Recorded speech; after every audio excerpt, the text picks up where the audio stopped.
We're going to continue with last week's theme. We're going to be talking about attacks this week, and specifically two types of attacks, network attacks and applications attacks. So last week, in the previous slide decks, we talked about social engineering attacks, physical attacks, which didn't take a lot of technical skill, but certainly took a lot of other types of skills.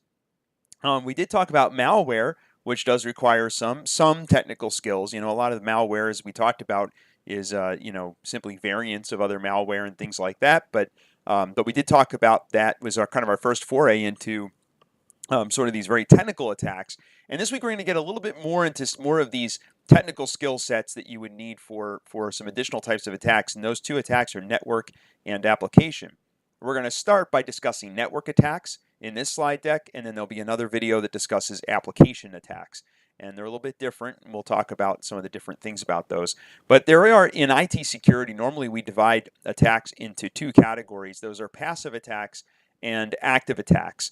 And most of the attacks that you're going to see in this unit are active attacks. So a passive attack is things like port scanning, things like monitoring network traffic and things like that, which don't really do any damage. They're mostly about reconnaissance, in other words, gathering information. Whereas active attacks, on the other hand, these are attacks where we're actually doing something. We're trying to gather, not just gather information, but we're trying to break into networks. We're trying to access things we're not supposed to, and so forth and so on. And really, there's two categories of these types of attacks, and it's network and application. So, and really, most attacks involve both of these. You'll typically have both the network component and application components to attacks. At the end of the day, it's the applications really that we want to attack for the most part, unless we're just trying to wreak havoc on a network. But to do that, a lot of times we have to use the network to get there. So a lot of times attacks will take both forms in a combination of a lot of the different techniques that I talk about. Application attacks can be further subdivided into both server-side and client-side attacks. And I'll talk about the differences between those two as well. So we'll get into that a little bit in the next slide deck, not this current one. So let's go ahead and start talking about these network attacks. And before I begin, I want to just mention that a lot of these attacks have been around for a very long time. In our industry, a very long time is a couple of years, right? But these have been around for, 10, 15 years, maybe even 20 years, some of these different types of attacks. And some of them even have their roots before we even had an internet. So they go back quite a ways, some of these attacks. But what we're mostly talking about here are techniques that attackers have found that they can use in these network-based attacks. And even modern attacks, in many cases, when you look at modern attacks, even though they're not as clear-cut as some of the examples I'm going to give you here, they have their DNA in some of these techniques that we look at.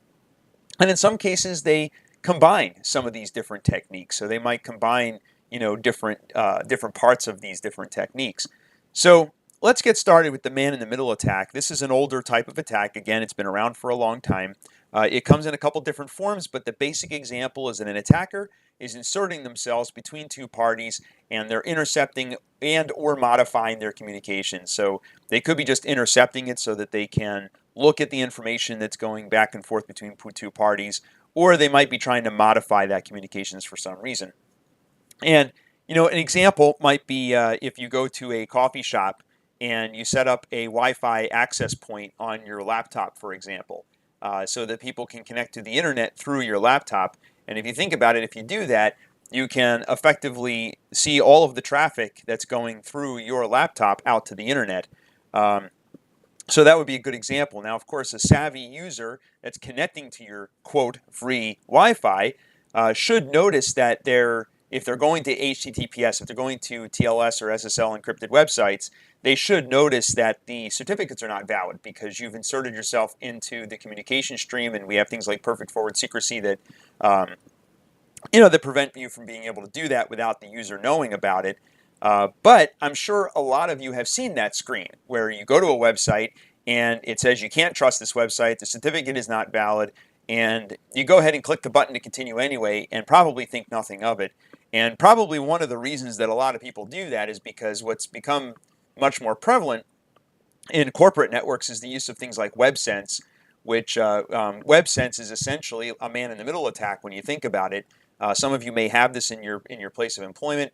Some of you, I'm sure, have seen this before, where when you're in certain networks all of your network traffic has to go through a proxy server, and that proxy server is trying to inject itself into the SSL so that it can see the traffic, because with things like WebSense, you're trying to control what is, what types of content is coming into your network. You want to make sure that employees are not going to inappropriate websites or wasting time, going to websites that are, that are not work related and things like that, which is, there's some debate about whether this is a good idea or not, but what's probably not a good idea is desensitizing users to that warning about SSL certificates, because if you're in a network that uses things like WebSense, every time you go to a secure website, because the proxy server is in the middle, interjecting itself, kind of intercepting all of that traffic and using its own SSL certificate that doesn't match the website you're going to, the user sees a warning, they click through it. So this is one way that attackers probably can find it much easier today to carry out this type of attack. Even though the technology makes it a lot harder to do it without a user knowing about it, that goes in hand with the fact that now those warnings are so common to users in networks with things like WebSense that a lot of people just ignore them, and they just move past it, and they think nothing of it and put their passwords in for their bank account, and everybody's happy except for the person that loses their money. So those are just some examples of man in the middle, but the basic concept is, if Sally and Jack here want to communicate with one another with TCP, which hopefully you've learned about TCP in other courses, though I might review that a little bit in this course as well. They use a three-way handshake to set up a communication between each other to establish a session, and then they can freely send information back and forth within that session. With the man-in-the-middle attack, our attacker inserts themselves in between these two parties, and that three-way handshake is happening with the attacker. So the attacker is basically using the three-way handshake to establish the connection to Sally and Jack independently, and they're simply going to forward the information back and forth between the two parties. And again, it's not that hard to do this, and the only thing that breaks here is if you're using encryption with certificates. Those certificates will potentially break, should break, if if they're using a modern technology that should work that way. So that's the basic man-in-the-middle attack. So let's go ahead and talk about the next type of attack, which is denial of service. Basically, a denial of service is an attempt to make a network or service unavailable. So essentially, it's consumption of resources or disruption of configuration information. It's another form of this type of attack. It could also be the disruption of state or the disruption of physical network components. So some examples of this would be an ICMP flood, which is also called a Smurf attack, a SYN flood, where you basically flood the network with SYN packets, and all these network devices, when they see a SYN packet, they try to send an acknowledgement. But what you do is you flood the network with SYN packets. I should say segments, because this is all at the TCP level, but they're going to flood the network with SYN segments to synchronize a new connection. But the return address, essentially, well, really the IP address from which that request originated, is forged and doesn't really exist. So you can use the SYN flood in two ways. Number one, if you keep trying to open up these connections, all of these devices are going to try to open a connection to something that doesn't exist, and there's a timeout for how long it's going to wait for responses. And you're going to do your best to try to establish that connection until eventually you give up. But during that time, you've opened up all of these threads and you have resources that are being used. So in that sense, it can cause a disruption in the network. And the other side of this is you could forge a single address on all of those SYNs, all those synchronization requests, those packets, for someone that does exist. So now you're flooding all of these SYN packets all over the network, and everybody's trying to establish a connection to one node. So you can essentially trick all of the computers in a network, for example, into trying to establish a connection with a single computer somewhere, and it will overwhelm that computer and bring them down. Sometimes I refer to this, when I'm talking to people how these attacks work, sometimes I refer to this as the Chinese restaurant attack, because if you think about it, I don't know about you guys and girls, but when I order Chinese food, typically I call them, right? Most people call in an order for Chinese food, and most of the Chinese restaurants around me have two phones on the wall in the restaurant, maybe 4 phones if it's a particularly busy Chinese restaurant.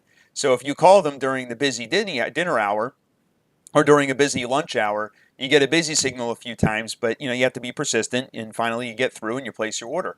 A lot of times they have call waiting, but call waiting only lasts for the second caller. So sometimes they're even too busy for call waiting to work, and you still get the busy signal.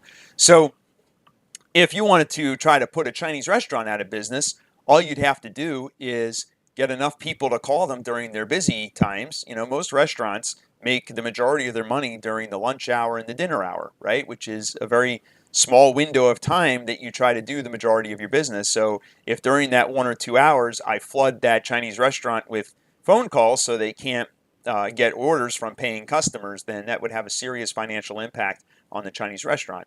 So that's why sometimes I call this the Chinese restaurant attack, because it's sort of like you're trying to get everybody to call the restaurant so that they can't see any legitimate attack. And this is definitely a technique that is still common today. Usually you'll see this called the distributed denial of service attack, because they'll have many different nodes all over the internet and botnets. We talked about botnets and zombies in the previous unit with malware, and this is usually the purpose of that malware, is so that you can launch these distributed denial of service attacks using those zombies on your behalf. So this is certainly one of those attacks that they talk about. Teardrop is another example, flashing. Some other examples that your book talks about. I don't want to waste too much time on this. Let's move on. So another type of attack is a replay attack. This is a very primitive attack.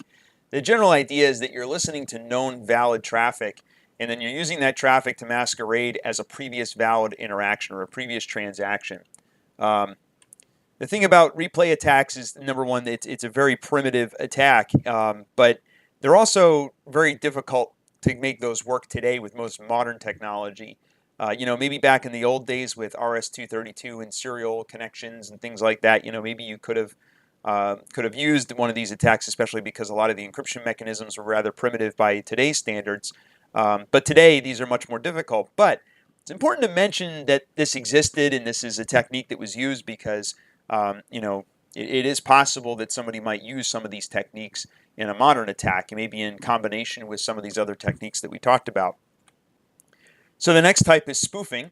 So a spoofing is a technique used in many of the other attacks that I talked about. In fact, when I talked about the a SYN attack, a denial of service attack, you would forge or spoof the originating IP address. In other words, you put fake information into the TCP segment or the IP packet header, and that's a form of spoofing. And there's lots of other forms of spoofing. You can spoof MAC addresses, you can spoof IP addresses, you can spoof port numbers if you wanted to, although that's not very effective, but it could be done. You can spoof pretty much any type of addressing scheme. You can spoof DNS, all kinds of crazy things you can do with spoofing, but it's important to be aware that this exists. You can never really trust what's in the TCP packet, a TCP segment header, the IP packet header, or even the frame header at layer 2. You can't always trust what's in those headers because all of it can be spoofed. So we can't really rely on that stuff as a security technique. We'll talk about that when we talk about protecting networks and protecting against a lot of these attacks. We'll talk about what we can do to mitigate that. So basically, it's using techniques to fool systems into thinking illegitimate traffic is somehow legitimate. So email spoofing is where you spoof the from address so it looks like it's legitimate. But again, there's easy ways to test that if somebody tries it, but it's certainly one method of attack. You can spoof IP addresses. A Smurf attack is a type of spoofing attack. Trust TCP sequence numbers, so you can spoof sequence numbers. One of the ways that TCP tries to establish sessions is by using sequence numbers. You probably discussed that in one of your networking classes where they discuss how a TCP session is established, and they do that with acknowledgement and sequence numbers. And again, it's just a number in the header. There's nothing that says that somebody can't hijack and interject themselves in the connection by using those numbers and spoofing the rest of the information. So it could be done. So as just kind of a simple example, here we have a router, and on one side of the router you've got node 1 and node 2, and if node 1 wants to send a packet to node 2, the source is node 1 and the destination is node 2. It's going to send it to the router. The router is going to see that the destination is number 2 and send that packet along. But if I'm the attacker out here on the right hand side, if I want to get traffic to node number 2, what if I just tell the router that I am node number 1? So by default, normally when traffic comes into the router from an attacker, the router says, oh, this is from the internet, so it discards that packet. But if my attacker is smart, he changes his source, he spoofs his source as number 1 and sets the destination to number 2, and then that packet is passed along to computer number 2. And if my attacker really gets fancy, he can get a whole bunch of zombies to do this for him and launch some kind of attack against that network, which is basically how a Smurf attack works. And a variation of that is how the Fraggle attack works. Of course, if it were a smart router, it would be smart enough to know that if traffic's coming in on that interface, not to pass that traffic. So a lot of the routing protocols kind of protect against this sort of thing today, and especially firewalls, of course, are sophisticated enough to detect an attack like this. But it is important to understand that something like this is possible, especially as we see new protocols and things like that. Attackers always like to take advantage of newer protocols with things like this. So some of the different email attacks, spam, I think everybody's familiar with spam. We've all been the victim of spam, constant barrage of advertising emails. Spam is kind of a new spin on spam, which is spam over IM, so instant messaging spam. This is kind of starting to happen more often, more and more often with a lot of the messaging services like Google Hangouts and Facebook Messenger and so forth. Another type is phishing, which is where you're using email to attack by trying to phish for people to give you information that you can use to attack them. That could be trying to get their credit card number, their bank account information, and even in just some basic personal details so that you can try to break into their user accounts with enough information to answer personal questions about that person and to try to guess their password. Usually phishing attacks is a numbers game. If you ask 1 million people for their credit card number in a scam, a very small percentage will probably give you that credit card number. It's just human nature. A small percentage are going to fall for the scam. Not every time the same person, but somebody's going to have a bad day and fall for that phishing email. But again, it's a numbers game. So a variation on phishing is spear phishing, where you're going after a specific target and you have enough information about that target to make the scam more believable. So most of the time when we get an email, if you get an email that says your Bank of America account has been hacked and you need to log in to reset your password, if you don't use Bank of America, you're going to know that that's probably a scam, right? You're not going to go to your own bank's website and probably reset it. You're probably just going to delete the email. But if you happen to be a Bank of America customer and you happen to not notice that the URL is kind of fishy, then you might fall for that scam. Spear phishing, on the other hand, is when I know somebody's a Bank of America customer. I know what I can construct, put in that email. Maybe I knew they were at the mall last night shopping for a television, and I can say that your account was compromised when you used your card at Best Buy or something like that. That makes it more likely that the person's going to think it's legitimate, and they might ignore some of the other red flags that most of us would get stopped by. So that's another example. Phishing is video instant messaging attacks and so forth and so on. So lots of different communication types attacks that are variations on email attacks. So protocol attacks are where we take advantage of attributes about protocols that we use in networking in order to attack networks. And what you see on my screen here, this is the layout of a segment header. So you've got the IP layer, which is kind of in the middle, and above that you have the TCP layer, which allows us to have connections and so forth and so on. And that's what you're looking at here is a TCP segment. And below that you have your frame headers, which is kind of a lower level, usually only relevant in the local area network. But TCP segment headers are kind of important because it allows multiplexing, it allows for simultaneous connections to servers, which is what multiplexing is. So it also allows establishing a session with computers so that you can exchange information and sort of this back and forth. You can do a handshake and establish a connection. There's flow control baked into this protocol so you don't overwhelm other networking devices or computers. So all kinds of nice little features that are baked into TCP, which make it a pretty powerful protocol, and also make IP a palatable protocol because it fixes a lot of the problems that we would have with IP if it weren't for the TCP protocol being bundled with that in the TCP/IP suite. But one of those types of attacks where we can sort of take advantage of the protocol, this is just an example. There's lots of little ways that attackers can use the protocol against us. But just to give you one example, if you look in that TCP segment at the bottom, you're going to see a whole bunch of little boxes under the acknowledgement number. Right after the data offset and reserved, there's a whole bunch of boxes there. And so what an attacker could do is they could set one of those flags incorrectly. So for example, if you're trying to establish a connection with another node, when you send a packet, you're going to set the SYN flag to a 1. All those other flags you see there would be set to a 0, and you would send a sequence number. And then the recipient of that TCP segment header would respond with your sequence number as the acknowledgement and their sequence number, so that you can begin the counter on your side for their sequence number, so you know how to process the segments going back and forth. But what if I set a couple other flags in here that are not relevant to that connection?